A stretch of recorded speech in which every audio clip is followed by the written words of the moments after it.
Well, each week we're hearing more and more stories about how people entering this country illegally are being treated. And oftentimes the news is a huge slap in the face to the rest of America, and especially Americans who've been waiting for a bit of reprieve of their own. Now, most recently we reported on this refurbished detention center near San Antonio. It's always been a detention facility, but it recently got an upgrade, and all of the suites feature flat screen televisions. The whole facility got a new facelift, a good paint job. It has a soccer field, and of course a little ping pong action. Now, this is just one facility. Nationwide, illegal aliens are enjoying a slew of taxpayer-subsidized benefits. This includes housing, food, vocational training, education, legal counsel, and also an allowance. Now, take into consideration that San Antonio on any given night has about 3,000 homeless people in its city.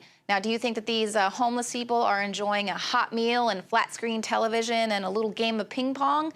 Absolutely not. Now, here are just a few types of Americans who have it worse off than people who are in this country illegally. While illegal immigrants are enjoying free health care, shelter, and a hot meal at military bases across the country, there were nearly 60,000 homeless veterans on any given night in 2013. Now, back in 2008, Barack Obama promised to make the VA a leader of healthcare reform so that our veterans could get the best care possible. Now, while Obama has promised to use his magic pen to pass sweeping immigration reform, practically overnight, veterans are literally dying waiting for him to fulfill his promise to them 6 years later. And last December, Democrats rallied to reduce cost of living increases for veterans. Meanwhile, they blocked Senator Jeff Sessions' bill, which would have closed a tax loophole for illegal immigrants. This $4.2 billion loophole allows illegal aliens to collect child tax credits from the IRS even if they pay no taxes. Now, these fraudulent payments to illegal aliens would have offset the cuts to veterans' benefits. And in 2013, the Department of Homeland Security released more than 36,000 known convicted criminal illegal aliens. These were illegal aliens that were convicted of crimes of sexual assault, homicide, vehicle convictions, dangerous drug convictions, and 16,000 drunk or drugged driving convictions. However, it is the veterans that the Department of Homeland Security has listed as domestic extremists and threats to America. And the list goes on and on. After sacrificing so much for this country, veterans are clearly being mistreated, while illegal aliens breaking the law to enter this country, the red carpet's rolled out for them. And it's not just our veterans. What about the children that actually are our responsibility, America's school children? Texas taxpayers are going to be shelling out approximately $45 million to educate foreign minors. In Texas alone, around 4,800 foreign minors have been set free. Now, assuming that these minors aren't immediately deported, which they won't be, they're going to be expected to enter the public school system come fall. Now, Texas Education Agency General Counsel David Anderson reportedly said that the state pays about $7,900 per student to districts. Now, these children are going to come with certain needs like free or reduced lunch qualification, as well as bilingual or special needs. So we'll estimate about $9,500 per student to be paid to the districts for those students. Texas is going to shell out more than $45 million to educate these children. Now, take into consideration that for years, we have been suffering with education budget cuts, reduced free lunches. They don't have school buses to take their children to and from school. There's not enough teachers to teach the amount of kids that are in their classroom already, so they're getting subpar education. And more than 2/3 of states are providing less per student funding for K-12 education than they did in fiscal year 2008. So this means at a time when it is so important to be developing technical and analytical skills for American students so we can compete globally, funding is being cut and schools are forced to scale back the educational services that they provide. So now all of a sudden, states are going to be forking over millions of dollars to pay for these illegal alien children. What about our children? Who is going to be taking care of the children here in America? If there was ever any more proof that you needed that this country is quickly devolving into a third world status, look at how it educates its children. And not only that, but let's talk about the foster children in America. The federal government is desperate to find housing for all of these illegal immigrants, and they are willing to pay up to $40 a day for anyone who's willing to foster. You can make up to $7,400 a month, considering you can house up to 6 illegal aliens at any given time. Now, let's look at what states pay to foster your average American child. More than 250,000 children entered foster care in fiscal year 2012. But the average foster care reimbursement rates to foster an American child are less than half of what the government is willing to pay to shelter an illegal. Average rates are around $500 a month, far less in some states. Now, the government is basically incentivizing the fostering of one group over another. And not only that, foster children in America age out of state care at the age of 18. Most of them are just put out into the world on their own without housing, financial assistance, or emotional support. Now compare that to this current illegal immigration effort where adults will be fostered up to age 23. Now, this might be surprising given that the mainstream media has largely portrayed this border crisis as being only children. Now, Nancy Pelosi just wants us to all think of these kids as refugee baby Jesus.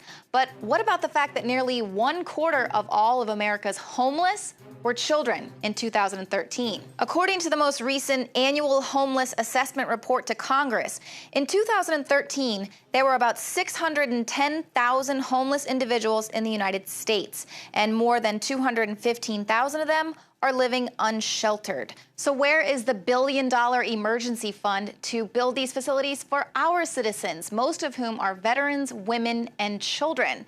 And not to mention the fact that these facilities are used to house citizens in the event of an emergency. Now, earlier this year, Texas Governor Rick Perry voiced his concerns about what would happen in the event of an emergency, saying, if these illegal immigrants are in these detention facilities, citizens will have nowhere to go. Well, he was right to worry. National Weather Service Coordinator Barry Goldsmith told reporters, should a hurricane or other life-threatening catastrophic weather event impact South Texas, illegal aliens occupying various shelters will be first in line to get to safer ground. Women and children first, unless you are an American.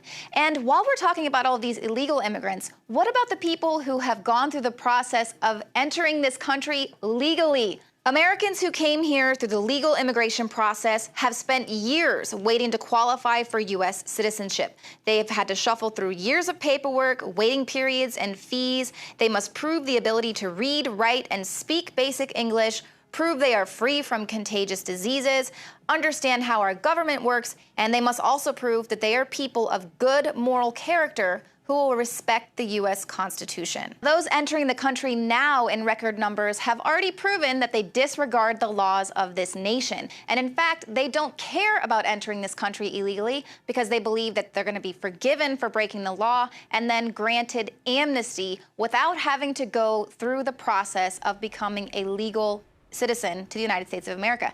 And in fact, being a criminal and breaking the law is just another area where it pays to be in the country illegally. Now, I know what you're thinking. Criminals deserve whatever they've got coming to them. But the issue is that American citizens convicted of the exact same crime as an illegal alien are being treated much worse. Now, last summer, Judicial Watch reported that legislation crafted by the bipartisan Gang of Eight in the U.S. Senate would grant amnesty to illegal aliens with drunk driving, domestic violence, aggravated assault, and child abuse convictions. However, being guilty of these crimes would permanently bar an applicant from legally obtaining citizenship to the U.S. So will we begin to allow anyone with a checkered past to enter the United States, or just those who entered the country illegally? Now, according to top Virginia official Corey Stewart, he said it's ironic that under the Adam Walsh Child Protection and Safety Act, if you are a U.S. citizen and you are a sex offender, you are registered and you're tracked. But if you are an illegal alien, the local police have no way of knowing where you are because ICE will not tell you. The justification given: privacy. Now, of course, this privacy means that illegal alien sexual offenders are free to repeat crimes, and they do.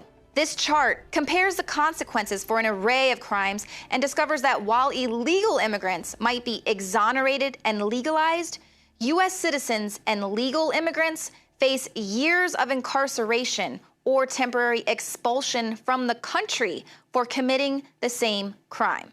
And of course, there's the TSA, who's supposed to be protecting us all from terrorists. Now, they just love to exert their authority by sticking their hands down the pants of wheelchair-bound little girls or forcing American moms to drink their own breast milk. And they humiliate cancer victims, all in the name of keeping America safe. However, it emerged that the TSA was allowing illegal aliens to fly on commercial airliners inside the U.S. without verifiable identification. As long as the individual was able to produce a notice to appear form, they were allowed to board the plane. So clearly, this means that the TSA sees American mothers' breast milk as more of a terror threat than illegal aliens or people who are just crossing the border. They could be any kind of terrorist, who knows? The message is loud and clear. No one is above the law, unless you're an illegal alien.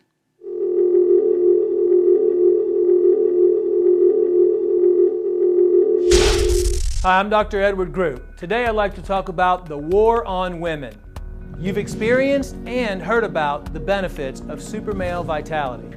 Now, the new formula has arrived. Introducing the new Super Female Vitality. I have specifically designed this formula to help the body naturally regulate itself without the use of artificial hormones. Key ingredients chosen from the highest quality sources. Each of these ingredients works synergistically with the female body in order to maximize overall vitality. You've heard the reviews and the feedback on how the original Super Male Vitality has revitalized relationships. Now, both the man and the woman can have the revitalization in their own bodies with Super Male Vitality and Super Female Vitality. Secure your Super Female Vitality today from our limited stock at InfoWarsLife.com.